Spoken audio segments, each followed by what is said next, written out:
бизнес бол үндсэндээ хоёр хэсгээс бүрддэг л дээ. Бизнесийн одоо хоёр үндсэн хүчин зүйлс байна. Нэг нь бол боломж. Тэ? Боломж. Энэ бол зах зээлийн тал. Өөрөөр хэлбэл боломж гэдэг бол зах зээл орлогыг яаж одоо олж харах вэ? Боломжийг яаж үнэлэх вэ гэдэг гэсэн.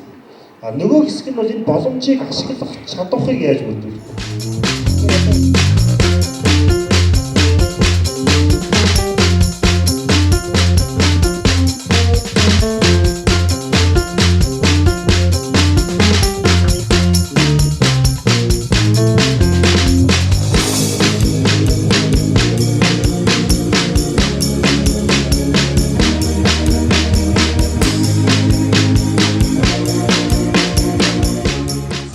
гэдэг бол ерөөсөө өөрийгөө ялан дийлж байгаа зүйл шүү дээ.